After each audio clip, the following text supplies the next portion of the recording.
Pessoal, muito boa noite, muito boa tarde, boa, sei lá, madrugada aí pra quem tá entrando pra ouvir nosso podcast hoje. Eu sou Ney, eu tô aqui com o Paulo e com o Luquinhas. Hoje a gente vai falar bastante de One Piece. Teve uma semana aí provavelmente conturbada pela frente, né, gente? Era pra ter tido banimento no sábado, dia 16 de agosto, porém foi alterado pro dia 20. Quem quer nos calar, né, Paulo? Não, não, lançaram o bait.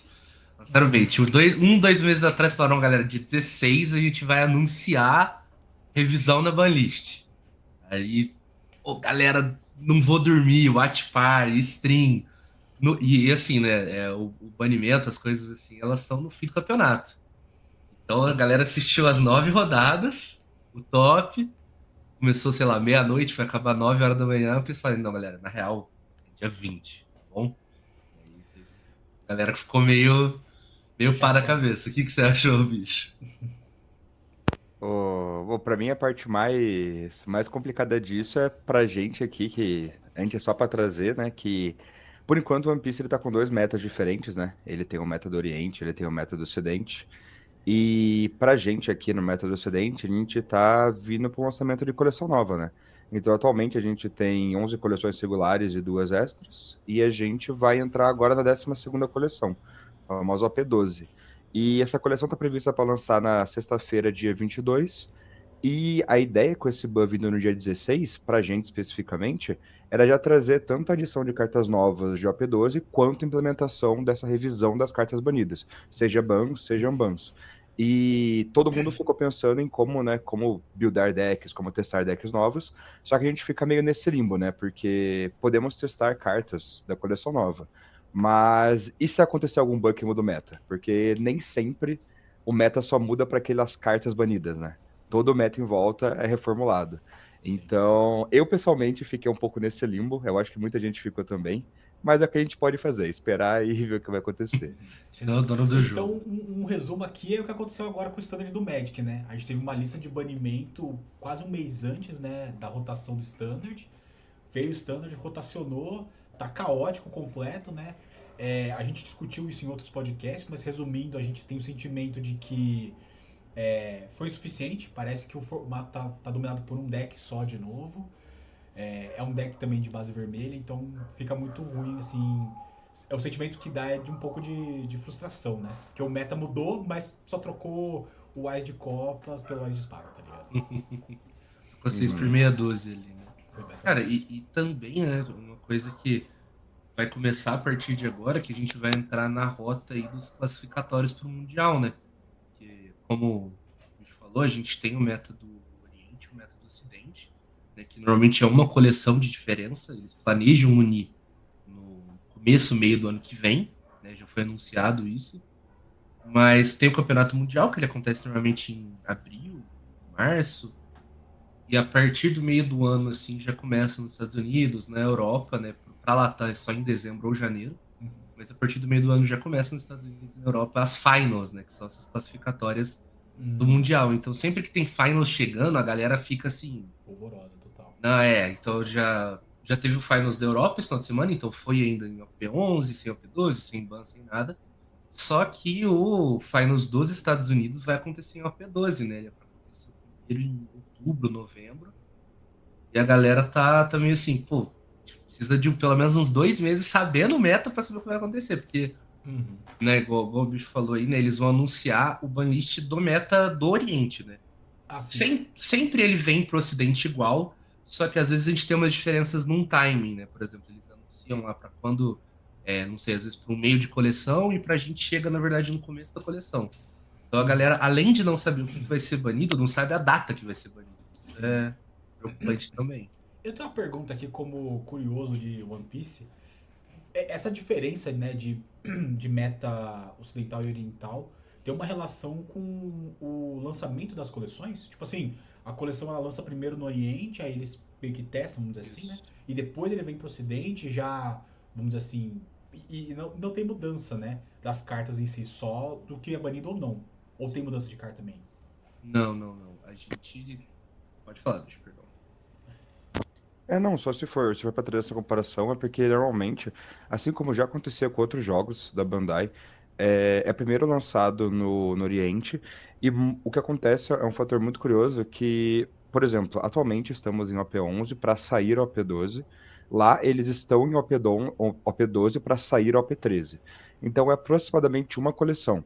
E acontece muito o que você falou de que, como a coleção sai lá antes, a gente tem acesso às cartas, enfim, a gente consegue saber quais cartas são, só que a gente só consegue testar. Torneios oficiais não são realizados nessas coleções porque as cartas não saíram ainda, né? Então, apesar de ter alguns testes, eles meio que ditam mais ou menos o método que vai acontecer. Então, por exemplo, muita coisa que a gente sabe de OP12 são de torneios que já aconteceram no É. Oriente. Isso durante o tempo gerou um pouco de discussão, né? Ah, o que é melhor, Oriente ou Ocidente? Aí no Mundial junta tudo, vê quem é melhor. Só que tem um segundo problema, né? Se os metas são diferentes, como que a gente vai unir eles para o Mundial, né? Então acaba tendo essas discussões e aí entra no que o Paulo falou de que eles têm já um planejamento para unificar isso e vai ser melhor para o card game no geral, porque além do fato de mais pessoas testando mais coisas, a gente consegue chegar em mais decks, mais estratégias, e também não fica mais essa disparidade de aquela região vai jogar antes, vai saber antes. Aqui a gente vai chegar depois, vai saber depois. Talvez eles saibam de alguma coisa que a gente não tenha descoberto ainda, pelo tempo de jogo que eles tiveram e a gente não. Né? Mas atualmente o que dita mais ou menos o meta é o Oriente, porque as coleções saem antes. O que acontece já é que algumas pessoas gostam de testar coisas novas, né? Isso é uma coisa que eu até converso bastante, porque apesar de agora estar 100% no One Piece, tem um histórico aí de Magic para trás. No Magic, durante a história, assim, é um jogo muito velho, né? Um jogo muito antigo. Tem muitas pessoas que não se especializaram, mas tem pessoas muito boas em criação de decks, né? Então a gente consegue ver muitas pessoas que tem gente que joga, tem gente que cria deck, tem gente que cria deck e joga. Então, assim, muito amplo. O One Piece, como sendo um card game novo, eu sinto que às vezes falta um pouco dessa parte da galera criando deck. Obviamente, a gente aqui, a gente consegue, tipo, a gente testa, a gente joga, a gente cria, mas não é um volume grande o suficiente para comparar com os grandes do Magic, né? Com os circuitos que tem no Magic, Sim. sabe? Então, parece que tem bastante coisa que não foi muito explorada no One Piece ainda. Apesar de ter um meta bem definido, porque é muito difícil, né? A primeira coisa que você vai pensar quando você cria um deck para contexto competitivo é: ele ganha dos decks atuais? Se a resposta for não, acabou. Você não, você não consegue mais seguir para frente, né? Uhum. Então, mas já aconteceram momentos de pessoas, né, do Ocidente inovando não só com decks, mas com techs atuais para decks antigos. Perdão, techs novas para decks antigos, né? Que são coisas que, por exemplo, passou lá pelo Oriente, eles ou não testaram, ou testaram e não acharam tão bom, veio para cá, a gente deu essa adaptada e acabou ficando uma tech interessante ou até um deck interessante. Não foi topo de meta, porque no fim das contas, com muitas pessoas jogando competitivamente e testando coisas, é, entre aspas, fácil achar o melhor deck, né? Pelo volume de jogos. Mas são algumas decks diferentes ou alguns decks diferentes que podem ser bons em nichos específicos, né? Alguma coisa off-meta ou uma tech para uma match interessante. Então isso já aconteceu, o que é bem legal também. Uhum. Nesse ponto que você estava falando, bicho, sobre deck building, basicamente, né? A gente pode ver até o exemplo do PV, né? PV, jogador brasileiro de Magic, né? Já ganhou de tudo, já foi um super campeão pra caramba. E no último Pro Tour Standard que ele jogou de URVV, que hoje é o deck do Standard. Então, assim, o cara teve um feeling de que aquela combinação de cartas, né? Caldeirão e Vivi, ia realmente warpar o meta e que aquilo seria um bom deck. Só que ele era obliterado pelos mono-heads e aí Uhum. não deu muito certo pra ele. Mas hoje é o deck do formato porque o mono-head não existe mais, né? Então, Acompanhando, apesar de não jogar muito, né? Aqueles não torneios muito grandes, eu adoro acompanhar, né? sim. Acompanho esses o Mundial de Pokémon que teve, aí acompanho os Pro Tours sempre que tem. Então, eu lembro do PV falando desse URVV, e eu lembro claramente, depois do ban, não sei se foi o primeiro ou o segundo challenge que rolou, o top 8 era só o URVV. Aí o PV postando assim, eu falei, nossa, que coisa, né? Tem gente que realmente sabe. Tem Tem gente que gente que sabe. sabe dos joguinhos, né, cara? É É. impressionante. Trazendo isso para o One Piece um pouco, né? Eu acho também que tem uma diferença na base das regiões que acontece também, porque é isso que é o problema, né? Enquanto é tão diferente, a gente tem que explicar muita coisa para você ter uma base, por exemplo, inicial para entender. Né? Hum. Mas no Japão, como que funciona? A rota de torneios deles é muito complexa. No sentido de, tipo assim, eles têm waves, né? Acho que eles têm 2 ou 3 waves por ano de torneio. E por wave, você só pode tentar um regional, que seria aí o nosso campeonato da região mesmo, nossa região. Eu não sei comparar com o Magic. Se o souber, ele Não tem problema. fala o que seria aí o similar. Pode me cortar até pra falar. Atualmente, eu acho que não seria um nível Pro Tour. Seria. Eu não sei como é que tá agora os Regional Qualifier, né? Mas é alguma coisa assim, dos Regional Qualifier. Então, por exemplo, o Qualifier agora que vai dar vaga pro Chile. Eu creio que esse regional é comparável com o torneio do Chile. Sabe? Eu não sei qual que é a escadinha ainda, que eu perdi depois dessa mudança. Mas não chega a ser nível Pro Tour, né? É um pouquinho antes. Então, mas fica nesse meio termo aí. Não é um torneio local, não é um torneio realmente grande, pessoas viajam para jogar esses regionais, Sim, mas também não é um Pro Tour, por exemplo, que só invites que você consegue jogar. sim.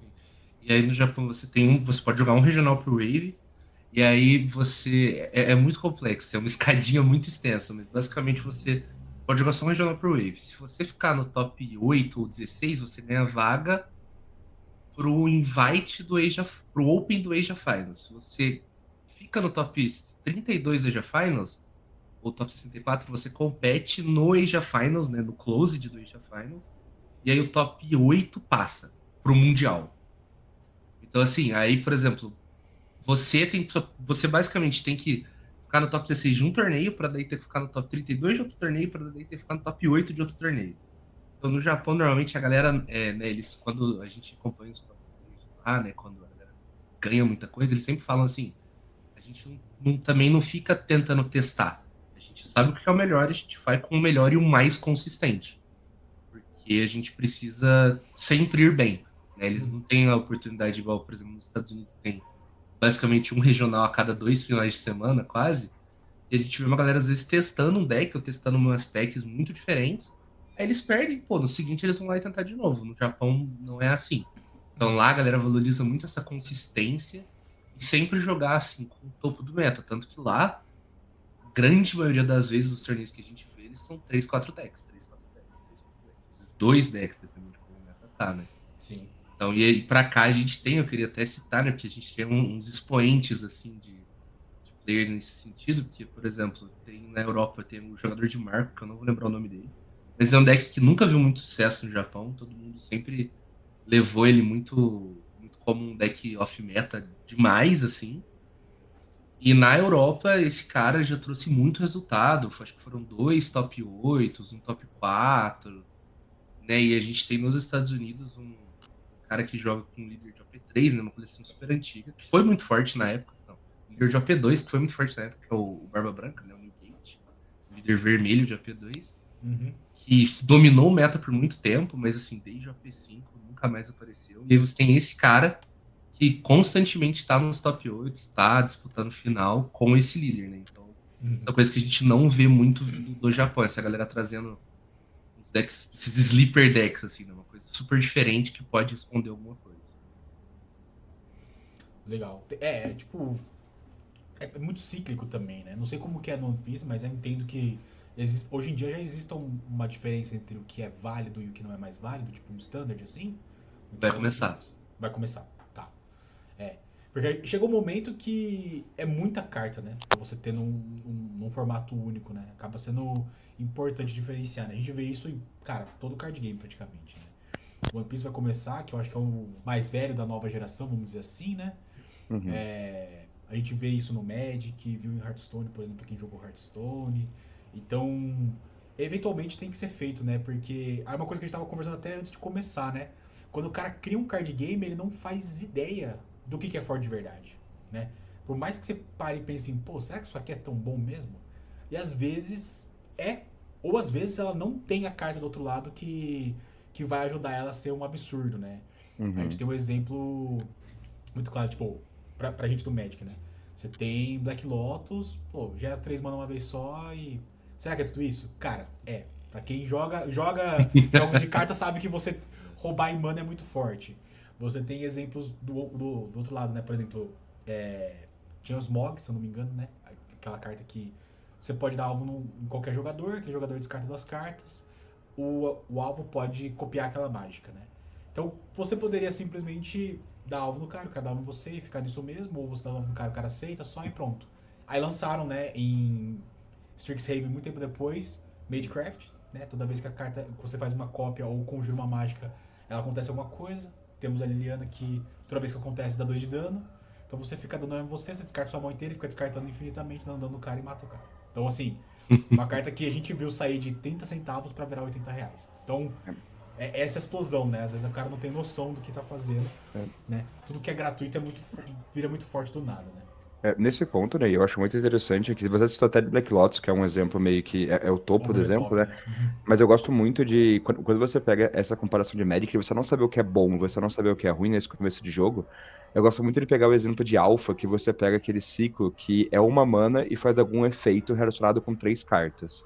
É com o número, não 3 cartas, com o número 3, né? Então, por exemplo, você tem um exemplo de Ancestral Recall, que é uma mana compra 3 cartas, que hoje em dia a gente sabe que é insano, né? Não tem como existir. Você tem o exemplo de Dark Ritual, uma mana adiciona 3 manas. É muito bom, né? Assim, não vou trazer insano porque a gente tem acesso ao Recall, mas é muito bom. A gente tem um exemplo de Raio, que a carta mais padrão do Magic que existe, sempre foi relançada, sempre tem alguma variação de raio numa coleção, mas apesar de eu ter uma variação de raio, por exemplo, um Lightning Strike da vida, sempre é possível um raio voltar, porque ele nunca é perigoso. E você tem Giant Growth, que é uma carta que nunca, assim, não vou falar nunca, né? Já jogou, mas jogou muito pouco, porque hoje tem muitas variações melhores de Giant Growth. E você tem a carta branca que eu nem lembro o nome, que você Rainsal. ganha. Então, que você ganha 3 de vida ou previne 3 de dano. E assim, tudo isso tava no começo da coleção do Magic, né? E com a evolução do jogo, você conseguiu entender. Ok, efeitos de compra de carta, de mana, são muito fortes. Uhum. Efeitos de aumentar poder e prevenir dano, nem tanto, né? E aí você vai trazendo esse balanceamento ao longo do jogo. Uhum. Inclusive, né, nesse ponto que você estava falando, Lucas, a gente tem o Ancestral Recall como uma das Power 9, né? Cartas que foram nomeadas como uma das 9 mais poderosas da história do Magic. Então, assim, é outro nível, né, realmente. Uhum. Mas então, voltando um pouquinho pro One Piece, que é que é a estrela desse podcast hoje, né? A gente veio falar disso, né? Sim. Aham. Gente, conta um pouquinho como que tá o meta atual, pensando nesse mundo assim, daqui a um tempo a gente vai falar de banimento, né? Ó, o Paulo já mostrou aqui o grande vilão, segundo ele mesmo, mas É. vamos explicar um pouquinho como que tá o meta hoje, né? Pra gente entender Uhum. quem são, Uhum. se de fato são vilões, se de fato a gente tá falando é, de um deck que só é forte, e a gente começa a falar disso, né? Então, Paulo, se você quiser começar aí falando quais são os principais decks do meta, agradeço É, profundamente. então, agora, né, a gente entra naquela encruzilhada, porque como a gente está em semana de pré-release, posso te falar quais são os decks atuais do meta de OP11, que é o que está acabando, e também posso te falar o que a gente espera de OP12 sem os bans, né? Então, atualmente, o líder mais forte, né, porque o One Piece a gente tem isso, né, são os líderes, né? Eles ditam a cor do deck e ditam normalmente as mecânicas que você vai usar. Só fazendo um O, paralelo, acho que daria, vamos trazer pra galera do Magic, né? Lembra do Commander? é o Commander. Essa é a ideia. Ele Uhum. dita as cores que você pode usar no seu deck, do mesmo modo que um Commander, você não pode ter cartas que não são daquelas cores. Só trazendo um paralelo. Ele fica sempre no campo, ele tá sempre lá, né? Diferente do Commander, ele só tá lá naturalmente, não tem nada que você possa fazer contra ele. Esse aqui é o bicho-papão da vez. É o Luffy roxo e azul de OP11, né? 40, números é 40. E assim, cara, você, antes da gente começar aqui, você tava falando, né, sobre como, quando você viu a galera jogando One Piece, uma carta que é básica, assim, né? Falando, né? O Searcher que a gente chama, né? Que é essa carta de custo 1, você olha 5 do topo e pega um de um tipo específico, né? Você falou, cara, essa carta é muito forte. Uma dessa destruiria o Magic. E a gente fala assim, né? Ela é uma carta básica no jogo. Ela é a base de quase todos os decks fortes, é uma carta dessa. E esse líder aqui, ele traz isso no líder. Né? Vou, acho que na verdade, talvez falar dos outros líderes antes de começar a falar dele, porque se começar a falar dele, não vamos parar, né, bicho? Só um comentário rápido, Val. Você tava falando que os Searchers são muito fortes, né? Mas é que pra gente que joga Magic, o Searcher ele é muito forte porque ele vem junto com um bicho. Ele está entrelaçado a uma criatura, né? Então, tem uma coisa que entra no campo pra gente, mesmo com L5 só, e vai encontrar alguma coisa e vai colocar na mão, é muito forte. Ponto número um. Outro ponto também que diferencia muito é que, como que é o sistema de mana do One Piece, né? O que seria o equivalente a mana, né? Porque vocês chamam. Dom, né? Dom, Não sei se isso. vocês chamam de Dom também, ou vocês chamam de outro nome, mas. Então você tem o dom e ele é crescente conforme o jogo vai evoluindo, né? Naturalmente, você não precisa ter a mana no baralho para comprar. Então, o cara que começa tem um de dom, o segundo tem dois, e aí vai comprando de dois em dois e a pessoa vai subindo uma no par e uma no ímpar, né? Então, não é tão forte assim porque você consegue encontrar coisas de turnos mais pra frente e poder fazer isso. Ah, eu fiz no turno 1 aqui, fiz um Surge, encontrei uma coisa de custo 5. Pô, legal, daqui 2 turnos eu vou poder usar, com certeza. No Magic você ia fazer turno 1, olhar 5, encontrar uma coisa de custo 5 e falar, cara, daqui 5 turnos e talvez, porque eu tenho que comprar mana pra isso. Sim. Então tem essa diferença também de como a mecânica do jogo é, né? Então faz muito sentido porque você garante com que o jogo ele evolua, né, de uma maneira que cria uma consistência, não só pelo que vocês estavam falando antes, né, de consistência mesmo, mas também de progressão, né? Porque você quer jogar uma carta de custo 1 no turno 1 e de custo 3 no turno 3, né? Então você consegue criar de custo 3 no seu turno 2, Não, 3, que isso. seria o equivalente ao seu segundo turno, né? Então, é uma diferença até de mecânica de jogo, né? Que faz com que o Searcher ele seja muito básico a ponto dele não ser roubado, como seria no Magic, por exemplo. Sim. Uhum. E eu acho que esse ponto que você trouxe é interessante até que a gente, porque trazendo esse paralelo, no One Piece é muito comum você ver decks com muitas cartas de custo alto ou de custos intermediários, né? Então, por exemplo, custos intermediários, a gente pode jogar de um 4 até um 7, custo alto de 8 até 10.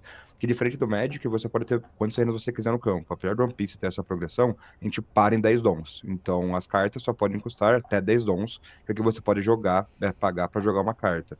Então, assim, no One Piece é muito comum você ter. Eu vou fazer uma carta de custo 4 dons, meu oponente faz uma de custo 5 dons, eu faço ou uma carta de custo 6 dons ou duas de custo 3 dons. Então, assim, é muito mais voltado, né, para esse domínio de campo, né, mais ou menos, a maioria dos decks. Então, diferente no Magic, que virou uma coisa que, como você tem que se preocupar com essa base de mana também, muitos decks têm uma curva baixa muito boa e poucos, né, o topozinho da curva ali é muito pouco.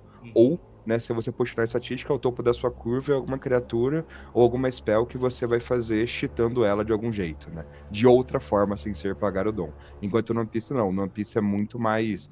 Não sei, o termo não seria jogada, porque muitos jogos são jogados, mas enfim, como a gente zoa, né? Como Richard Garfield queria, pago a mana e faço minha carta. É muito mais assim no One Piece. Exato. É. Queria falar também, acho que um adendo importante a gente trazer também, acho que não sei se também já sabia disso, né, Nisso? Que é familiarizado com a galera que joga One Piece. Mas no One Piece a gente não tem side deck, né? Sim. É tudo MD1 Uhum. e não tem side, assim. Então, essa coisa tanto da consistência quanto das curvas, né, que a gente diz, tipo, no meu turno com 5, 6 dons, eu quero fazer uma coisa de 5 ou 6 dons, essa consistência é muito importante, porque você tem que achar aquele balanço perfeito entre fazer o seu deck na versão mais forte dele, que ele também consiga ter cartas que permitem que ele vença os decks que podem ser fortes contra ele, né? Então, o Searcher, ele ajuda muito nisso. Uhum. Porque aí, na maioria das vezes, você não precisa, por exemplo, rodar 4 cartas de custo 9 ou 10. Porque você não quer fazer 4 cartas de custo 9 ou 10 numa partida, né? Mas, às vezes, você só rodando 2, com o Searcher é mais possível você fazer isso, assim, Pode crer. ainda conseguindo ver ela todo o jogo, sei lá, em 70% dos jogos. Sim. Então isso é bem interessante. Uma vez que eu brinquei com One Piece, eu tava jogando com Shanks. É, Que aí é só bichão da goiaba seguido do bichão da goiaba. Em algum É. momento o cara vai falar, beleza, não aguento mais, eu vou perder, né? Uhum. Pelo menos foi o sentimento jogando com o baralho, né? É os decks que a gente brinca que ele tem um contador em cima da cabeça dele, assim. Se você não ganhar dele em uns 5, 6 turnos, ele vai olhar pra você com 10 bichão 10. Isso, cara. 5 bichão 10, no caso. 5 bichão 10 e falar, beleza, eu perdi aquilo, não faço mais nada. Então. Bom, Mas acho que voltando pros líderes, né, Sim. Colão? Se quiser falar tanto de OP11 quanto talvez o que vai vir aí. Assim, OP11, a gente teve o deck. Estranhamente, né? Esse era o deck que todo mundo considerava mais forte, só que o deck com mais resultado foi a Belobet de OP5, que ela é vermelha e amarela. Curiosamente, um dos maiores counters desse deck aqui. Né? A gente teve ela, a gente teve também o Luffy, outro personagem Luffy, esse de EP02, o verde roxo. Qual outro deck você traria como expoente aí do meta de OP11? Eu acho que Barba Negra? acho que Barba Negra é um deck que não muito presente de números, mas é muito presente de impactante, né? Porque One Piece tem uma coisa que, assim, né? E é curioso que de todos os card games você consegue perceber que coisas são, tipo, apesar de serem card games diferentes, com regras diferentes, algumas teorias se aplicam quase igualmente, né? Então, por exemplo, o Barba Negra ele é um deck de gerenciamento de recurso. Então, no One Piece a gente tem uma habilidade que chama On Play, que, trazendo um paralelo, é como se fosse o ETB do Magic, né? Então, quando essa carta entra no campo, ela faz algum efeito. O Barba Negra, por default, né, ele tem a habilidade de que você não pode usar carta com play. Então, seus on plays, eles não funcionam. Se você usa uma carta que tem um play no deck dele, você vai jogar ela, ela não vai ter nenhum efeito, porque nega. Qual que é a habilidade, né, do Barba Negra? O Barba Negra, você pode descartar uma carta no seu turno, e os on plays do seu oponente também não funcionam, até o seu próximo turno.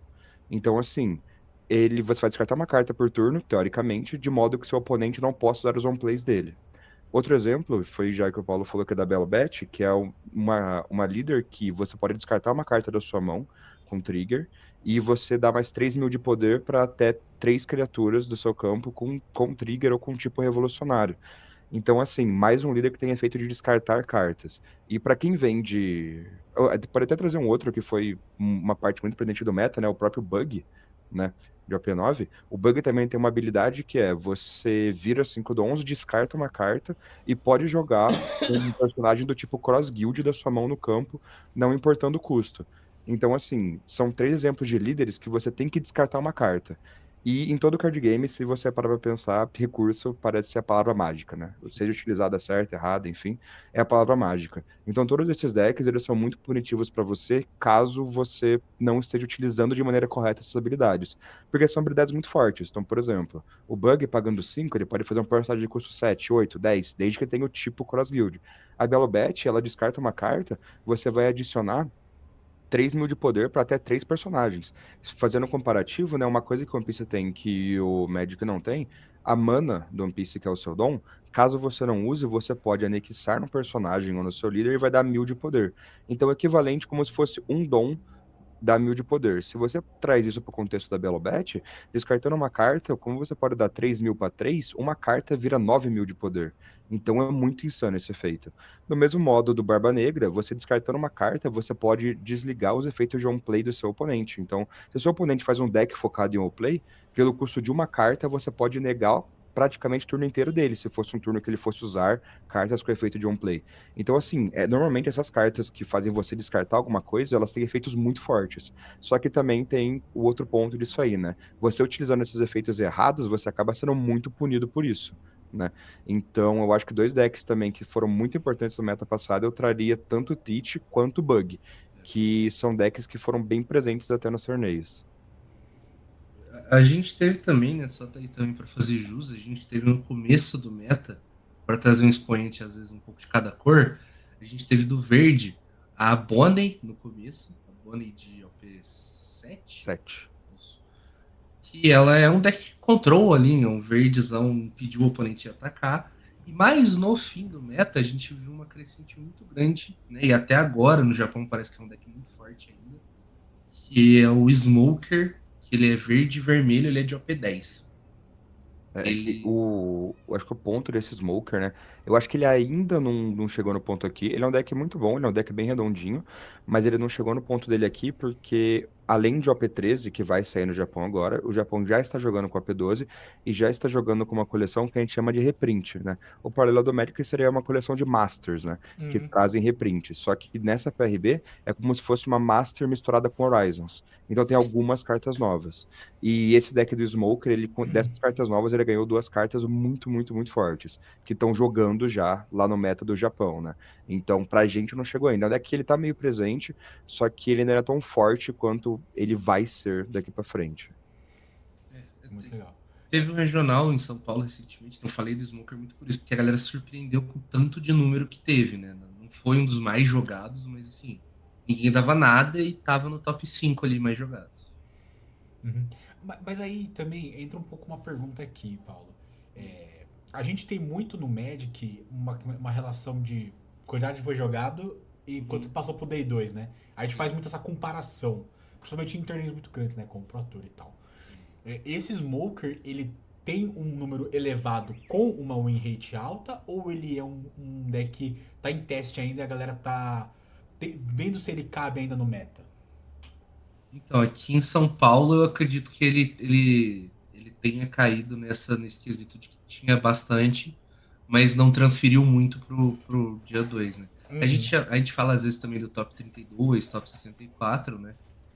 Mas a gente tem uns clássicos, assim, uns stats meio clássicos de alguns decks que são muito populares, mas que não convertem tão bem. O próprio Shanks que você comentou, Uhum. um dos últimos torneios de OP10, ele foi o deck mais jogado, só que não teve um no top 32. Ou, se eu não me engano, teve um, e ele era o 32. Então, assim, de 130 pessoas, de 1024 players, né, de 130 pessoas que jogaram Shanks, uma passou pro top 32. Eu vou fazer uma pergunta nada a ver aqui, mas é porque eu entendo que o. Assim, um achismo aqui, tá? Vou ser bem viajando na maionese aqui um minuto. Mas a minha impressão é que muita gente acabou entrando no One Piece muito por conta de gostar do anime. Existe uma parcela grande das pessoas que jogam com o personagem porque é o personagem? Sim, sim. Porque, assim, eu vejo isso muito em Commander, por exemplo, né? No Magic, Uhum. assim. É, então tem a galera que, tipo, eu quero jogar com a Lash, vou jogar com a Lash. Tipo eu, assim. Beleza. Não é o melhor deck, mas vai se divertir ali porque você tá fazendo o que você quer. Mas o One Piece, obviamente, tem os caras que é tryhard, que vai falar assim, é o Luffy preto e roxo? Então é o Luffy preto e roxo que eu vou jogar e taca ali pau, tá ligado? E vai ter o cara que fala, não, eu quero jogar com o Luffy porque o Luffy é meu personagem favorito, eu quero jogar com o Zoro porque o Zoro é meu personagem favorito, e assim sucessivamente. Tem isso muito proeminente ou é Tem. o achismo meu aqui? Não, tem bastante.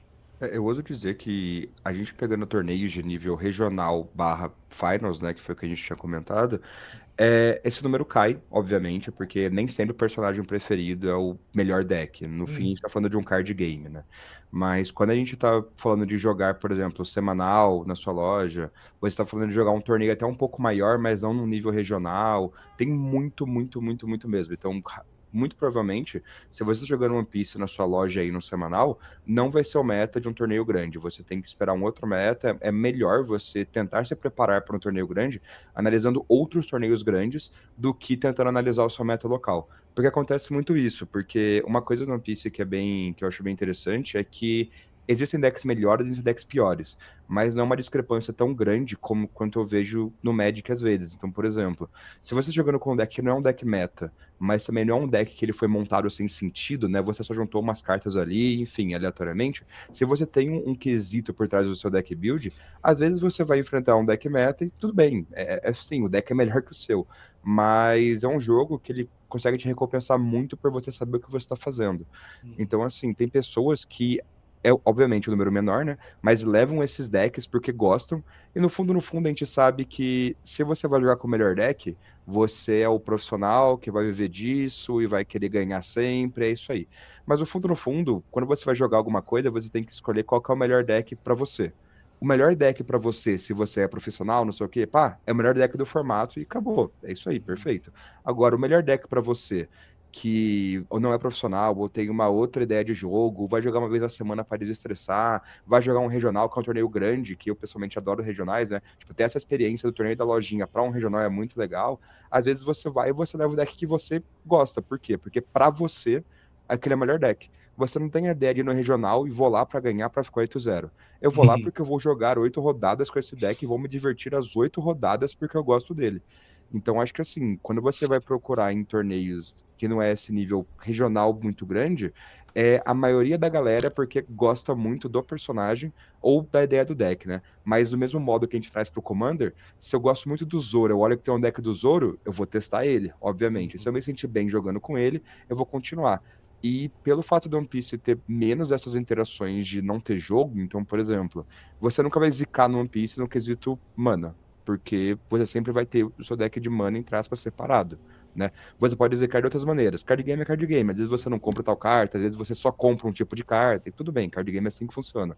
Mas como muitas vezes você joga o jogo em si, a pessoa não tem aquele sentimento de que, nossa, esse deck não funciona, nossa, fiz minha curva de mana errada, nossa, eu tô com mais cópias do que isso aqui do que deveria. Então tem mais vezes que você joga do que você não joga, sabe? Então, assim, é um quesito que as pessoas entram no jogo por gostar do personagem ou gostar do anime e continuam nele porque se divertem jogando o jogo, né? Então tem um número muito grande de pessoas assim. Acho que é bem comum isso em card games no geral, né? Uhum. Bom, mas vamos voltar pro assunto principal, né?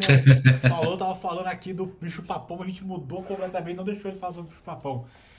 Vai, Paulo, xinga o Luffy aí pra gente, vai. Cara, eu não vou xingar, eu Não, gosto. eu vou xingar.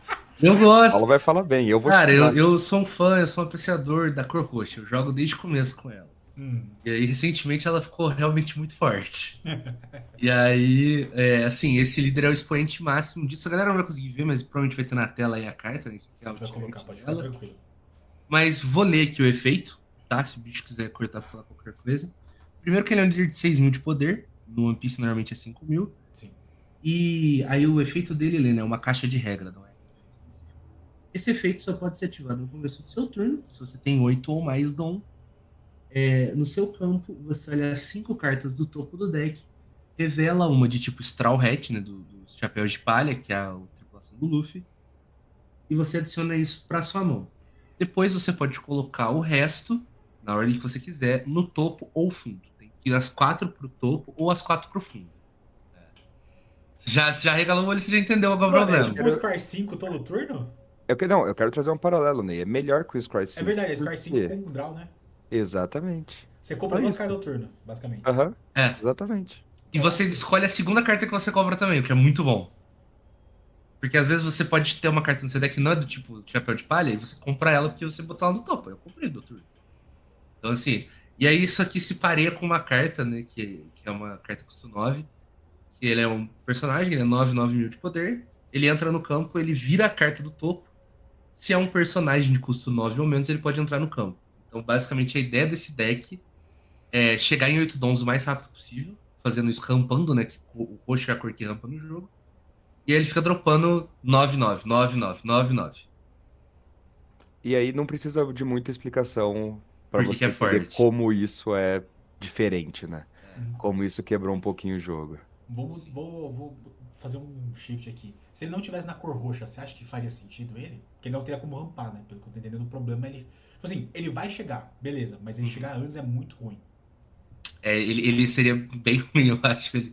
É porque ele tem 3 vidas, né? Se ele tivesse mais vidas, talvez não. Mas... Então, é que eu acho, o segundo ponto é, se ele não tivesse na cor roxa, obviamente não seria ruim, eu acho, é uma habilidade insana. Você daria outras maneiras, você tentaria segurar o jogo o suficiente até chegar nessa contagem de dom. O deck iria mudar, né? Mas essa combinação, porque essa carta que o Paulo falou, ela é azul. Então, se ele não tivesse na cor azul, para não ter essa jogada de você paga 9 dons e faz duas cartas de valor 9, talvez não fosse tão forte por conta de não ter a cor azul, né? Atualmente ele também é muito forte porque a ideia dele é: vou puxar o máximo de dano possível e vou me proteger o máximo possível. Até que chega um ponto que eu vou começar a fazer muitos bichos muito grandes e vou atropelar meu oponente de recurso, porque eu compro duas cartas selecionadas por turno, enquanto meu oponente compra uma, né? E aí, Então, assim, a parada é, se ele não fosse da cor roxa, ele também não teria acesso à principal defesa hoje do formato, que é um dos motivos pelo qual o roxo ficou muito forte, que é o nosso querido Gangan Giant, né?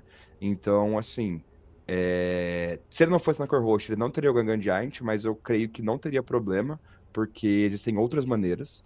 Se ele não fosse na cor azul, ele não teria o Sanji, que é essa carta que faz em 2 corpos, e aí talvez fosse um pouco mais lidável. Ainda seria forte, mas seria um pouco mais lidável, porque no fim das contas, por mais que eu compre duas por turno, no Magic eu poderia tentar abusar disso de alguma maneira, com carta de custo menor, custo zero, tentar chutar mana. No One Piece eu só consigo ter esse máximo de 10, né? Então talvez eu não consiga, tipo, passar essa vantagem que eu tenho de cartas na mão pro meu campo. Então não seria tão opressor assim, mas ainda seria meio complicada essa habilidade aí. Entendi. e E eu aí no acho que, que o. pode falar, desculpa, Paulo. Não, é que porque o Theorycraft que você queria, né, que a gente precisa também fazer, ele passa por 3 cartas desse deck. Tem Isso. 3 que estão conversando sobre o ban. E é por isso que eu precisava explicar esse deck, eu acho que pra chegar nisso. Porque o ban é pra lidar com isso aqui. O ban é pra lidar com isso aqui. E aí a galera falou: tem 3 opções. Ou você bane esse líder, e acabou, você lidou com ele, você não tá mais no formato.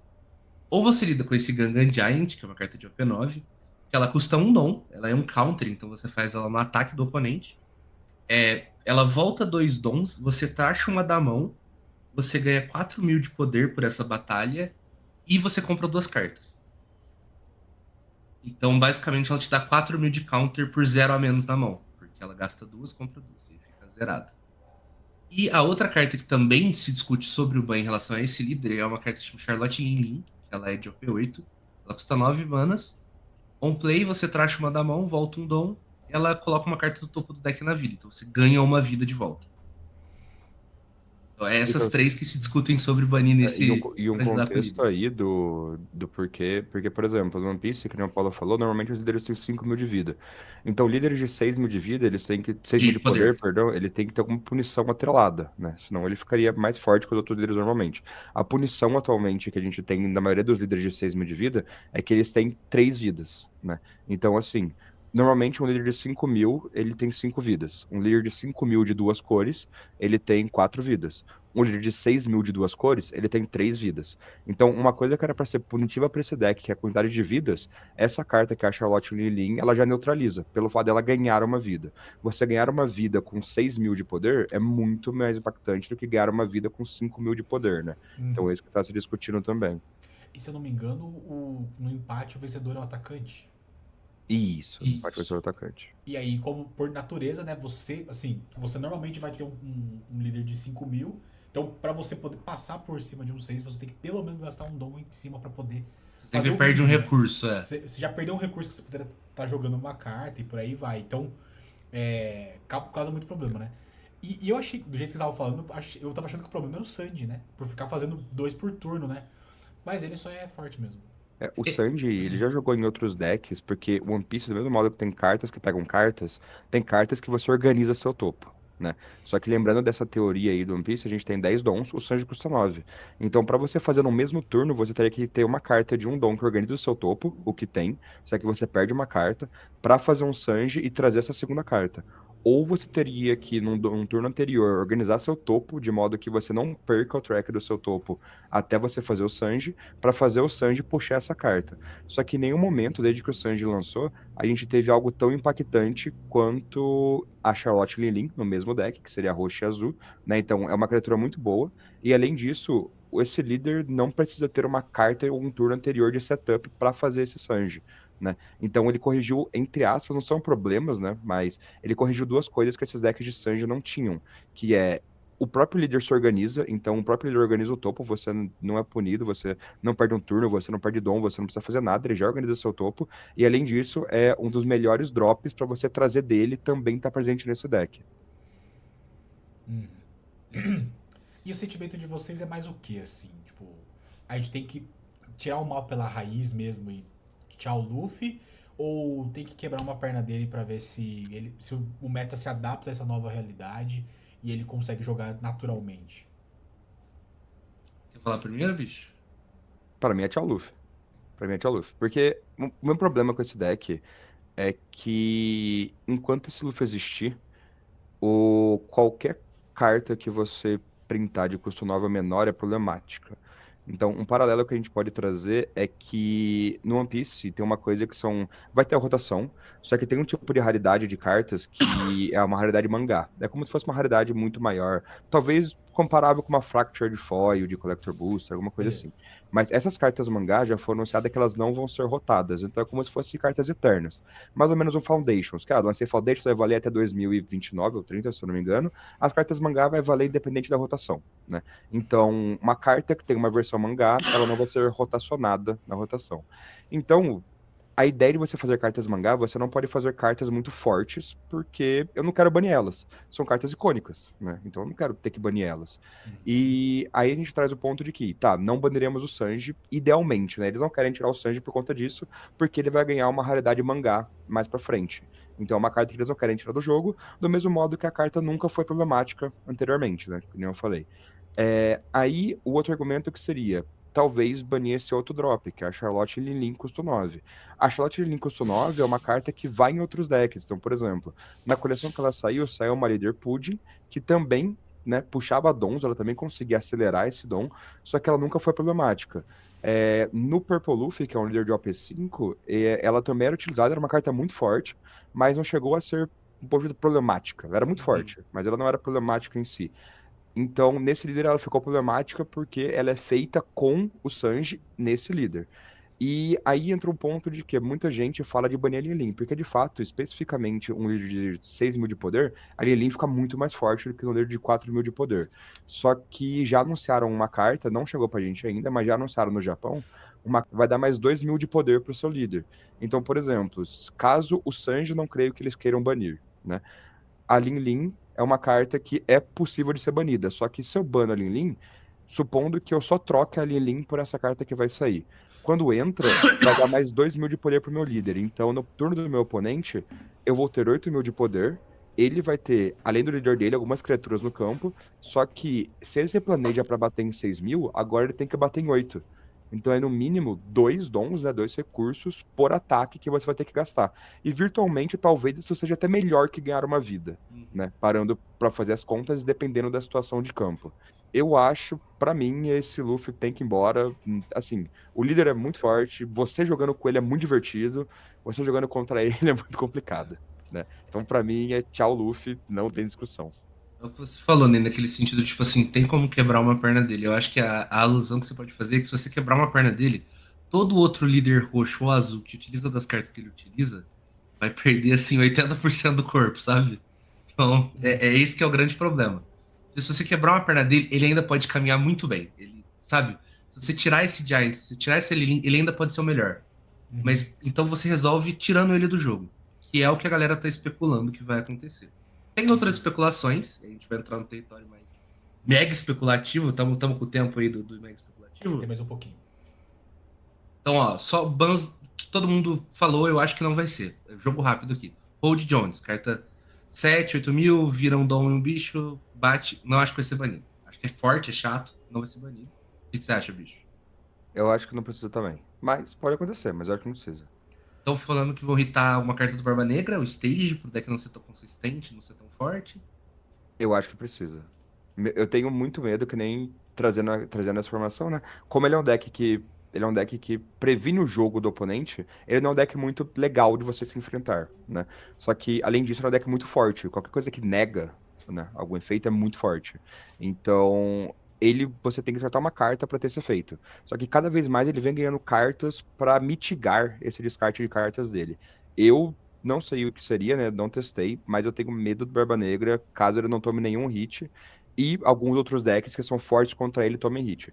A Vindo em OP12 a gente tem o Rayleigh, que é bem legal contra o Barba, o Zoro, que tem estratégias para jogar legal contra ele, mas talvez possa se adaptar. Então fica um warnzinho para ele aí. O meu negócio especial, que é até a teoria pelo qual eles atrasaram esse ban, né? É a carta da Nami, líder de OP3. Que ela é a única líder do jogo que tem um win con diferente. Porque normalmente no One Piece, quando acaba o seu deck, você perde o jogo. E não é quando você vai precisar dar um draw, não. É quando acabar o deck. A Nami tem uma caixa de regra na carta que é, pelas regras, se o seu deck acabar, você ganha o jogo. E aí eles seguraram muito tempo mecânica de draw só na cor azul e tipo pra ela ser muito condicional e não quebrar essa carta. No AP3 eles esqueceram, acho que o líder, né, porque ele vai ser rotacionado em 3 meses, mas esqueceram da existência dele e lançaram uma carta que se você tem 3 vidas ou menos, você compra 2 traxa 1 e ela custa 1. E o deck tem várias mecânicas de fazer bounçar ela pra sua mão, você faz ela de novo. Então assim, uma semana da galera testando isso já, o deck já ganha de todas as matches possíveis. Sim, o deck não tem como segurar ele, não tem o que fazer contra. Ele consegue, em um turno, jogar quase 12 cartas fora. Entendeu? Um deck de 50. Então, se a gente for trazer um ponto de AP3 também, né, que essa banlist que foi atrasada, tem outro deck que o pessoal tá testando muito e aparentemente o único counter pra ele é Nami, mas porque Nami tá meio forte, é o deck de Emu, né?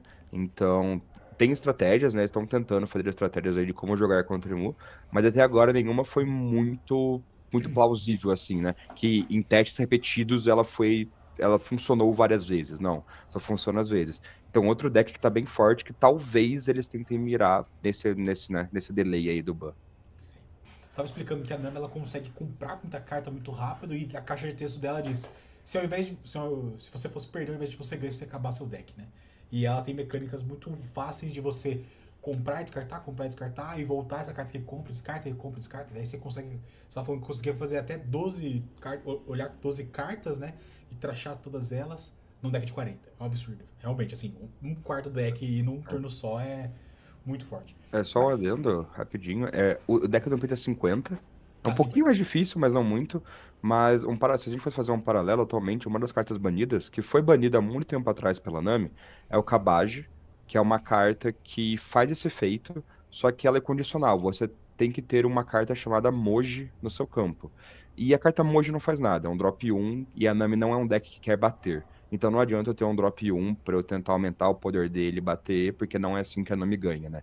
Então você teria que gastar slots do seu deck usando uma carta ruim, né? Para a ideia do deck, que é esse emoji, para poder usar o Kabage, de comprar duas e descartar uma. E se eu não me engano, o Kabage custa dois. Agora, e tem 1000 de counter. Agora, essa Otama que eles lançaram também é condicional, só que é 3 ou menos de vida. E a Nami ela vai acabar tomando alguns hits, né? Que é um deck que ela tenta jogar para trás. Então, quando você perde vida no One Piece, você, além de ficar mais perto de morrer, como a carta vai para sua mão, você ganha um recurso. Então a Nami também joga assim, sabendo quando tomar e quando não tomar a vida. Então esse efeito condicional de ter 3 de vida é bem mais fácil do que o efeito de condicional de usar cartas mortas, entre aspas, do seu deck para habilitar esse Kabage. Então você não tem que usar cartas mortas no seu deck, porque é um efeito condicional de vida. E além disso, ela custa 1 a menos, então ela custa 1, ela não custa 2 do Kabage. E o efeito dela de comprar duas e descartar uma é igual do Kabage. E ela tem mais 1000 de counter, ela é 2000 de counter. Então, assim, Sinceramente é, melhor. a Ela só comparação que o ela pessoal é. fez não é uma carta que saiu que o pessoal falou é boa. É uma carta que saiu que o pessoal falou é literalmente uma carta da lista de banidas, só que melhor. Por isso que gerou todo esse alvoroço. É um paralelo muito simples aí com o Magic, é tipo você compara Lightning Strike com um raio. Tipo, é só melhor. Exato. Não tem nada diferente, é só melhor. Uhum. É literalmente isso. É até engraçado porque ela é uma carta comum, incomum da coleção, então ela foi revelada assim com um monte de cartas.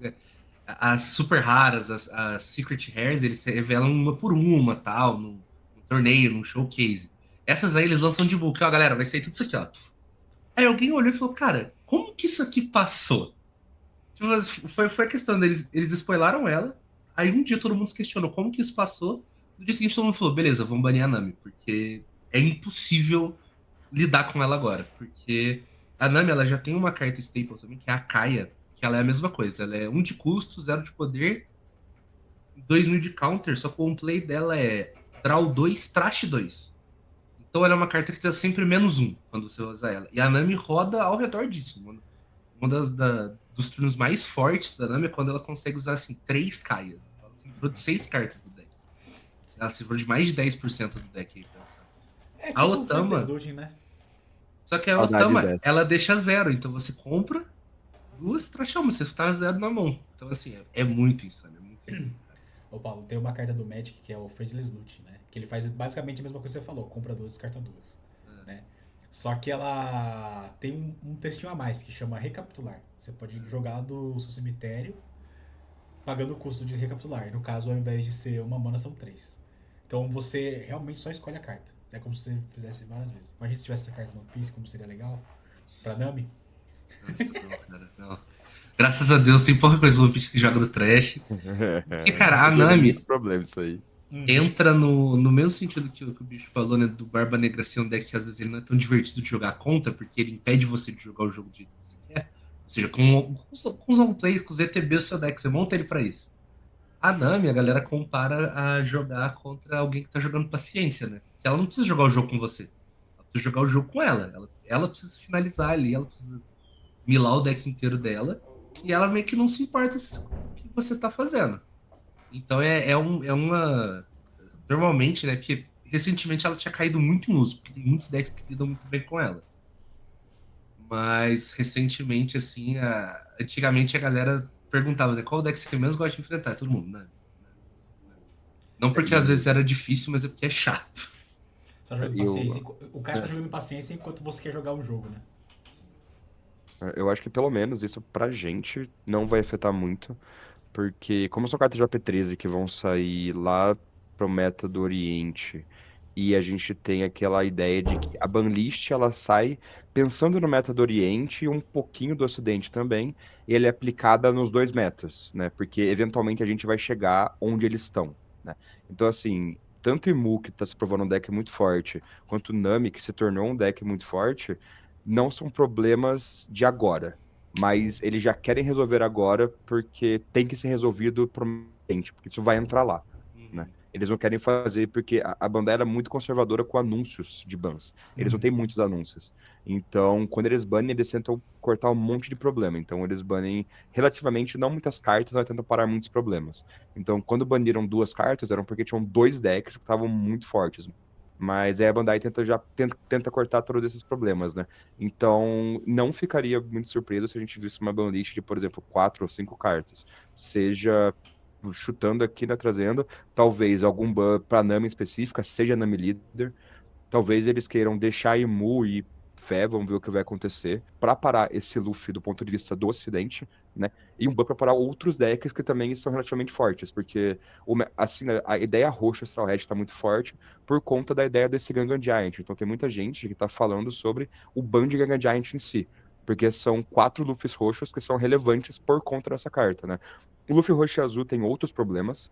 O Luffy verde e roxo tem outras cartas boas, mas o Luffy só roxo e o Luffy roxo e preto, eu acho que eles só jogam por conta dessa carta. Então, assim, se você hita essa carta, você mata 2 decks automaticamente, que não são decks topo de meta, sabe?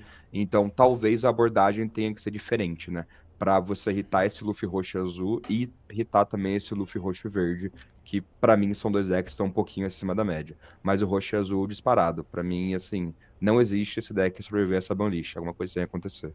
Sim, tem com certeza, tanto que uma coisa que a Bandai faz, quando ela anuncia os bans, ela lança logo depois a justificativa dos bans, né? Ela lança um textinho explicando por que cada carta foi banida. E a justificativa mais comum, na maioria das vezes, a gente viu que o design de cartas futuramente ia ficar muito complicado por causa da existência dessa carta. A gente tem um outro líder banido, que ele é roxo e vermelho, que ele dava. Ele chutava bicho 4 ou menos, removendo o bicho do oponente. Era muito forte, sinceramente forte. E qual foi a questão dele, né? Todo mundo ficou meio pensando nisso, né? E aí eles falaram, cara, beleza, a gente podia irritar alguma carta boa dele, alguma carta que faz ele funcionar. Só que a partir de agora, toda carta custa 4 ou menos dessas coisas que a gente lançar vai ter que ser pensada nele. Então, é melhor só bloquear, tipo, é só cortar ele. Você, né, a vantagem. Birthing Pod Situation, né, Luquinhas? Uhum. A Birthing Pod era uma carta, Paulo, pra você entender, que você sacrificava um bicho, pegava um bicho de custo 1 maior e colocava no baralho e colocava em jogo, né? Então, e ele virava pra isso. Então era meio que tipo, você pode fazer isso uma vez por turno, tá? Só que você conseguia criar formas de você ficar desvirando ou blinkando, né? Saindo e colocando de novo na mesa. E sair de um bicho de custo 1 até um bicho de custo 5 no mesmo turno. Então todos os custos nesse meio do caminho, você tem que ficar pensando, pô, será que vai ter um. E assim, o deck era cheio de one-off do tipo assim. Entra um bicho e exila uma criatura do oponente. Entra um bicho e destrói um artefato. Entra um bicho e destrói um encantamento. Então, você conseguia fazer vários one-off com um monte de Silver Bullet, que a gente chama, né? Uma carta que é específica, uma coisa muito específica. Colocava no deck e falava, beleza. A hora que eu precisar disso, eu vou estar no main deck. A hora que eu não precisar, eu tiro pra sidear. Pronto. Daqui a gente tem side também, né? Então, os caras falam assim, cara, é um toolbox aqui infinito. Qualquer bicho que entrar aqui vai acabar com o jogo. Vai ser uma palhaçada infinita. Vamos ter que banir Birthing Pod. Hoje Birthing Pod seria horrível, mas ainda assim, tipo... Porque a consistência pra chegar no Birthing Pod ia ser muito mais lenta. Ele é mais lento do que o meta é. Então ela não ia ser tudo isso. Tanto é que o filho, né, do Birthing Pod que tá hoje jogando é o Birthing Ritual, que custa 2, só que você tem que ter um bicho na mesa, pra daí olhar a sede do topo, pra daí talvez encontrar um bicho pra pôr no jogo. Então é um pouco mais complexo, mas ele joga no turno 2 ao invés do 4, pronto. Já era. Já é uma carta que joga e diferente. Então, era um absurdo. Então, resumo, a gente tá falando de provavelmente um ban ou alguma coisa, ou o próprio Luffy preto e roxo. Roxo e azul. Roxo e azul, desculpa. Alguma coisa da Nami, ou a própria Nami, pelo que eu entendi, né? A Otama, né? Exatamente. Ela vai sair. Que vai sair? Vai vir banida já? Não, eu acho que é uma carta que vai sair. Eles não têm histórico de banir coisas que vão sair. Elas sempre jogaram um pouco, pelo menos, no meta lá do Japão. E aí, talvez, o problema é, se você tira alguma outra carta da Nami quase sempre tem alguma carta para substituir. Não tão bom quanto, mas uma carta com efeito semelhante e relevante, né? E a carta que quebrou a Nami, entre aspas, como essa carta nova que é a Otama, aí a ideia seria, vamos tirar a Nami de uma vez, porque a gente não quer tirar o Otama, que é uma carta que acabou de sair, Uhum. e qualquer coisa que a gente tirar do deck da Nami vai só poder ser Substitui. reposto, né? Então, E falando também só uma coisa que você, voltando lá para trás, né? Você falou sobre, por exemplo, rotacionar. No One Piece a gente tem blocos de 4 coleções. E a partir do ano que vem vai rotacionar o primeiro bloco, que é onde tá a Nami. Então, assim, já é um líder que depois de AP13 já ia sair de circulação, já ia sair do jogo em 3, 4 meses. Então, assim, eu não acho que eles vão arriscar destruir a experiência do jogador por um líder que, assim, já tem o tempo de validade dele. Vale mais só, tira agora, a gente errou fazendo essa carta e segue o jogo. É a tristeza do Mogli, né? Uhum. O E, Pantanami. e esses são os principais que vocês acham que vai banir, então? Sim. eu tenho Essas mais, duas? Vamos. eu tenho mais dois Por que favor. eu acho que precisa. Vamos com fé aí. Eu acho que não é uma opinião pessoal, eu acho que. É uma opinião pessoal, óbvio, né? O que eu A falar gente tá aqui aqui tanto pra faz. isso. Quem vai banir é a Bandai, não sou eu. Exato. Mas duas coisas me preocupam, que eu já falei que é a Barba Negra. Eu não gosto do caminho que ele tá tomando. Eu adoro o deck, eu amo jogar com o deck, mas ele pode vir a ser um deck muito complicado. Então, ele é um deck muito, muito redondinho, onde ele consegue achar muito bem as peças dele. E ao longo do tempo estão saindo peças muito boas para ele. Então, ele sempre conseguir achar as peças dele, quanto melhor a qualidade dessas peças, mais opressivo fica o deck. Então, chegou um ponto que a ideia que eu falei antes de ser punitivo você descartar uma carta, nesse deck às vezes não é mais, né? Então, por exemplo, tem matches que você tem que descartar todo turno porque você não pode deixar seu oponente ter efeitos on play por conta do deck do oponente. Tem matches que você não precisa descartar todo turno, tem turnos específicos que você tem que descartar. A gente chegou num ponto, Barba Negra, que em alguns jogos ele ganha jogos que ele não deveria pelo fato de que o jogador de Barba Negra está descartando todo turno, ou mais turnos do que deveria. Então ele está perdendo recursos sem ganhar nada em troca, porque o oponente não está usando on-plays, não é um turno de on-play do oponente, e mesmo assim ele ganha. Então, assim, você perdendo recursos, você consegue ganhar. Isso para mim é um pouco preocupante, porque se você vê isso quando uma pessoa não está jogando como deveria, quando você pega alguém que pega esse deck para realmente masterizar ele, fica muito, muito, muito difícil. O deck tem muito mais recursos do que ele deveria. Então me preocupa um pouco. Eu, pessoalmente, não sei o que eu irritaria dele, porque eu acho que todas as cartas dele são muito importantes. Se você tirar alguma carta específica dele, fica muito complicado, porque alguma match vai ficar muito ruim se você tirar uma carta dele. Então, eu tiraria, por exemplo, alguma coisa de consistência. Então, especificamente o stage dele, que é o que faz o deck rodar, né? Não só ele, né? As cartas fazem ele rodar, mas você achar essas cartas é muito mais fácil com esse stage, né? Então, só para trazer essa ideia, né, que nem você falou, Nick, na visão do Magic, você colocar uma carta no campo que você olha 5 e pega uma é muito bom. Essa carta, ela é como se fosse um artefato, né? Ela é um stage que fica no campo, só que poucas cartas no jogo interagem com o stage. Então, normalmente, quando você faz um stage, ele fica no campo para sempre. Porque os decks não usam carta de destruir stage pelo fato de não ter side. Então, se você enfrenta um deck sem stage, você não quer comprar essa carta. Como não tem side, você não vai usar uma carta que faz isso. É a E maioria essa esmagadora carta, dos decks, né? uma vez por turno, você descarta uma carta, olha 3 o topo e pega uma para sua mão. Então, assim, todo turno você tá fazendo um ponder para achar o que você precisa, sabe? Então, dá muita consistência para esse deck. Então, eu fico preocupado com o Teach. Eu gostaria que tivesse algum ban nele, talvez não faça e talvez não precise, porque em OP2 agora tá vindo Rayleigh e Zoro, que são decks que vão ser populares, são decks que jogam bem contra Teach, mas é um deck preocupante. E o segundo deck é outra variação, né, do Luffy, que é o Luffy verde e roxo. É uma outra abordagem, né? É um deck que ele tenta atropelar você no quesito de campo, ele faz muito campo. E pra mim, o problema dele, o Gangan é muito forte, obviamente, né? Você ganha jogos que você não deveria pelo fato do Gangan, só que eu não gosto de banir o Gangan por matar outros decks. Para mim, o problema dele é que o One Piece ele é muito baseado em custo, né? Então, a gente tem remoção por poder e remoção por custo. A maioria das remoções são por custo. Esse deck do Luffy verde e roxo, ele tem uma carta que também é um stage, curiosamente, que quando entra você já compra uma carta, então ele se repõe, não é problemático você usar ele. e ele dá mais 2 de custo pra uma criatura sua. Então, por exemplo, as duas criaturas mais problemáticas pra mim desse deck hoje, que é a Sanji Pudding e o Luffy Rush, elas custam 5 e 6, com mais 2 de custo, elas ficam com 7 e 8, e a maioria dos removals hoje removem cartas de custo 5 e 6. Então, o pessoal não consegue tecar muito bem pra jogar contra esse deck, porque os bichos deles estão custando mais do que deveria. Então, não consegue ser um removal eficiente. Então, você traz um deck que tenta popular o campo muito rápido, uma mecânica de proteção, não deixando outros decks combaterem o seu campo. Então, pra mim, seria um jeito de nerfar esse deck sem matar ele completamente, que eu acho um deck muito divertido, é um deck bom pro formato. Diferente do Luffy Roxo Azul, pra mim tem que ir embora, não gosto dele. Mas o Roxo e Verde eu acho um deck muito interessante de você ter jogando. Eu acho especificamente pra mim, eu irritaria o Stage. Então, eu acho que o Stage tem que ir embora, não mata o deck, fica super tranquilo de jogar, o deck continua forte, mas ele não ficaria tão opressor quanto ele é. Eu tenho só esses 2 pontos que eu gostaria que fossem embora. Uhum. Só uma pergunta. Bicho, você acha que banindo o Luffy roxo e azul, esse deck, se ele não for mexido, ele vai ser o novo bicho papão, então? Tipo, ele vai ser um deck que vai oprimir os outros também?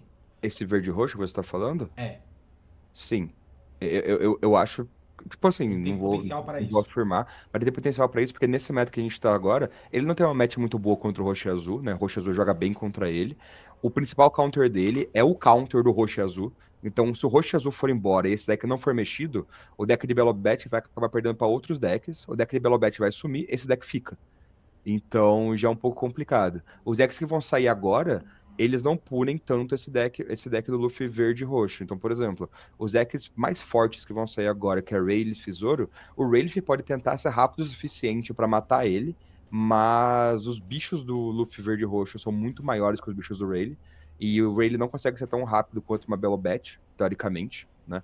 Então, ainda tem jogos que o Rayleigh ganha. A match até talvez seja um pouquinho melhor pro Rayleigh. Eu não vejo estatísticas ainda, posso puxar depois. O Zoro em si, eu acho que ele não consegue matar os bichos do Luffy muito bem, porque são bichos com poder alto, então você quer gastar a sua mão para proteger o seu campo. Uhum. Então, você acaba tendo mais campo que o Zoro, porque o Zoro vai fazer um bicho por turno e tenta tirar um seu. Você faz 2 e não deixa ele tirar. Então você acaba ganhando dele no campo, né? E quanto os decks atuais do meta, o deck que teoricamente preda esse deck, que é o Lute agora, que a ideia é remoção, né? A ideia é você tirar esse campo dele, ele acaba perdendo para outros decks, né? Então ele não é um deck muito bom no meta no geral, mas especificamente contra esse Luffy ele é muito bom. Então assim, o counter desse deck vai sumir, porque supondo que eu vou banir o roxo e azul, Belobet some. Então que é um counter para esse deck, então ele fica melhor. O Lute, que é o outro counter desse deck, não joga muito bem no resto do meta. Então, a chance de você enfrentar um Lute é muito baixa. Então, o deck já sobe de prioridade, Sim. sabe? Eu fico bem preocupado se esse deck não tomar nenhum hit. E assim, se o roxo e azul tomar hit e esse deck não tomar nenhum hit, eu tava nesse limbo do que jogar em OP12, né? Enfim, tá chegando o circuito, vai ter mais torneios aí pra gente jogar, mais torneios grandes. E aí eu tava pensando, tipo, do que a gente vai jogar, né? O que eu vou fazer? E se esse deck não tomar nada e o roxo e azul tomar, eu 100% vou pra ele. Zero Uhum. dúvida. Zero dúvida. Uhum. Esse deck é o meu favorito atualmente, é o que eu mais gosto de jogar. Assim, outro ponto também é que o bicho falou, né? O roxo e azul é forte contra ele. Então, como ele é o deck teoricamente mais popular, né, que ele é o mais forte, ele é o mais popular, a build inteira do deck hoje é pensada em ganhar essa match também. Então, se ele for embora, eu posso mudar a build agora para enfrentar os outros decks que talvez sejam melhores. Tanto para melhorar as matches que já são bons, quanto para deixar os decks que já são um pouco melhores que o meu, deixar nivelado. Ele atropela, ele é muito. Eu acho que tem que dar um hit nele mesmo. Fico triste, mas eu acho que tem que dar um hit. Eu acho que o stage é perfeito para hitar. Porque é uma carta que faz uma coisa específica, mas que bloqueia muitos decks de lidarem com ele. E não vai ser uma perda que é isso, vai quebrar a perna do deck. Não. Ele vai. Assim, vai quebrar a perna do deck, mas assim, ele vai ficar de boa, sabe? Ele ainda vai continuar, sei lá. Se com o stage ele tá 100% de poder, sem o stage ele fica o quê? 85, 90? Entendi. É Eu esses trouxe. 10% que vai dar essa É, gordurinha pro resto. é um sentimento que eu tenho sempre que tem conversa de ban é que a gente não pode banir uma coisa só, a princípio, assim. Porque se você faz isso, você abre a porteira para outros decks que estão correndo pela beirada ali tomar o meta de assalto e falar, beleza, agora o meta sou eu, né? Então você tem que equilibrar muito bem isso e sempre que a gente tem banimento, raramente é uma carta só, né? Raramente é só uma, então. Elogiando a Bandai, cara, eu acho que eles fazem isso relativamente bem, assim. Uhum. A gente chama, né, que a gente fala que toda banlist da Bandai tem uma carta aleatória, uma carta que ninguém tava falando sobre, mas que ela sai. Mas na maioria das vezes que ela sai, um pouco depois a gente entende por quê, entendeu? Sim. Então, eu acho que a Bandai faz isso bem. Eu acho que sempre que a Bandai bane, é um bom banimento. Eu nunca saí, acho que, tipo, nunca acho que um banimento foi injusto ou foi insuficiente, entendeu? Eu E acho que sempre foi honestamente, bom. né? Pela saúde do jogo, acho que atrasar esses dias aí da banlist é o mínimo, né? Tipo, Né? eu também tenho esse sentimento que o Paulo falou. Eu nunca fiquei, tipo, incomodado com nenhuma banlist da Bandai. Eu sempre achei que. Eu acho que talvez eles demoram um pouquinho pra banir algumas coisas, mas é a política deles. Eles realmente não querem soltar muita lista de ban, né? Eles querem deixar rodar o meta. Mas eu nunca vi nenhum problema, assim, claro, no ban deles. Sim. A política do Magic ela é definida, né? Então a gente, quando tem a lista de banimentos, a gente já sabe quando vai ser a próxima e sobre o que eles vão falar, né? O que é muito diferente, pelo que eu tô entendendo aqui da Bandai, que meio que ela faz o anúncio do anúncio, mas ela não tem um anúncio definitivo do tipo. Por exemplo, a gente teve agora em julho, né? A lista de banidas do T2, e era uma balista para falar de T2, né? Anual que eles fazem, tá? Então tem esse período certo, né? E aí a próxima é novembro, e aí em novembro a gente vai falar de outros formatos, né? Já tá definido que vai falar de Modern, de Legacy, de Pioneer, o que for necessário, né? E Uhum. aí e aí a gente já sabe, tipo, beleza, novembro vai ser acontecer. E eles fazem muito isso pensando assim, no Magic, né, a gente tem as seasons, né? Cada season do circuito oficial é um formato, e aí eles não fazem no meio da season e não fazem sobre aquele formato no meio da season, né? Então, Uhum. julho era meio da season Modern, então falaram, ó, a gente vai falar qualquer coisa menos Modern, então fiquem tranquilos. A galera que tá jogando Modern joga no Modern. T2 foi antes da rotação também, então nesse sentido. E aí em novembro já vai ter também acabado a season atual, né? Começou agora em agosto, vai terminar comecinho de novembro. Então vai ser mais ou menos nesse mesmo período, né? Um período entre seasons, assim. Uhum. Então afeta muito pouco o formato que é o principal, vamos dizer assim, né, do momento ali. Então, Nesse sentido, a Bandai ela é mais ou menos parecida, só que do ponto de vista com o meta asiático, porque uhum, nesse fim de semana que ia acontecer o ban, era o Finals, que é o grande Asia Open, que é basicamente paralelo ao Finals, do Japão, que era o último dessa season lá pra Ásia. Então eles iam esperar acabar para anunciar essa banlist, né? Então eles só anunciaram, pessoal, agosto vai ter uma banlist. Depois falaram, olha, a banlist vai ser depois do último torneio do grande Asia Finals, que vai ser no Japão, né? E aí eles só deram essa atrasadinha um pouquinho para dar essa revisão, para ver se realmente vão precisar banir mais alguma coisa, pensando em OP13, que é o que eles vão lançar lá. Só que por ser condizente com eles, eles não têm uma data. Quando eles decidem que tem que ter ban, eles falam, vai ser por aqui. Só que sempre é depois de um ciclo. O É, problema é que, como são condizentes com o meta asiático, às vezes pra gente fica nesse meio, né? Então, assim, pra gente vai ser bom porque tá entre coleções. Então vai ser um meta totalmente novo, ou seja, com cartas novas entrando e cartas sendo banidas. Só que tem que ver quando que a Bandai vai querer aplicar essa banlist, porque elas podem anunciar e é efetiva a partir do dia X. Se o dia X for, tipo, daqui a um mês, beleza. Ainda vamos ter um meta diferente. Então vai ter um meta, vai parar no meio, vai aplicar a banlist e vai ter um segundo meta, né? Então talvez aconteça isso. A gente não sabe ainda a data que vai ser efetiva. exatamente. Legal, pessoal. A gente falou bastante aqui sobre One Piece. Foi muito produtivo. Foi muito legal, né? A gente precisava dar uma variada também, né? Apesar de que eu fiquei puxando muito pro Magic ainda, né? Acho que a gente tem que fazer isso mais vezes. Legal que a gente aproveitou essa oportunidade de falar sobre banlist, né? Eu acho que é um assunto que vai estar em alta, né, nessa semana, principalmente Theorycraft. Acho que a gente vai conseguir lançar antes da banlist, se der certo. E aí vai ficar um pouco mais claro pro pessoal. Queria agradecer muito a presença de vocês por hoje. Paulão, essa semana não vai ter que trabalhar quarta-feira, né? Porque sou eu. Denzola, vamos! Então, pra quem não sabe, o Paulo é o caster de One Piece, né? O Luquinhas pode levantar aí a camisa pra mostrar quão importante ele é pra comunidade, né? Campeão da Liga do One Piece, né? Então, a gente não chamou qualquer um pra conversar, E obviamente é tá fazendo importante. as strings agora também, tá? Tá Ó, vamos participando. colocar aqui na descrição. Então, pessoal, a gente agradece bastante vocês aí que nos ouviram hoje. Falou bastante, né? Deixamos aqui a gente conversar. Novamente agradecer também vocês por terem vindo. A gente vai colocar as redes sociais de todo mundo para vocês seguirem. A live na Twitch mesmo que você faz, Luquinhas? Isso, a nossa live aqui da Monte mesmo. Ah, sim, mas o Lucas agora também está Ele também está na participando. live da É, Monte. então, é que porque foi o que eu falei com o Paulo, né? Porque a Monte, né, pra quem não conhece, tem ligas bimestrais de todos os formatos, então Uhum. venham pra cá. E aí depois de um tempo, né, jogando as ligas, aí o Paulo tava fazendo stream, e aí acaba sendo, né, que fazer sozinho não é um negócio tão interessante, aí ele fez esse convite, e aí acaba que agora eu tô fazendo com ele quando dá. É Ah, isso aí, tinha então. entendido que você está Dá pra fazendo ouvir uma por mais. conta. Pô, aí Ah, sim. não, por conta não. Tô falando abobrinha no canal da Monte lá. Pode Paciência, mas seguir. bem-vindo à equipe. Eu também. Às vezes Bom, a gente nem narra o jogo, a gente só fala uma brinha. você já assistiu. O Luquinhos, não sei se você já assistiu, mas, Paulo, se você assistir um dia do Modern, você vai ver que às vezes o Magic é só. Sabe quando O você jogo é menos vai. importante. Às vezes. Cara, o dia do Rock Go foi simplesmente sensacional, tá? Assistam esse. Esse foi muito engraçado.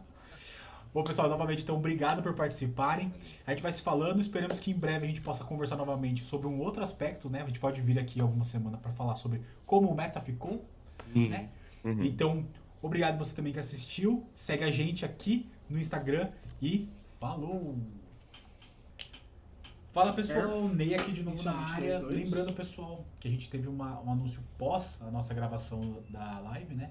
Então a gente tá tendo que falar sobre isso agora, tá bom?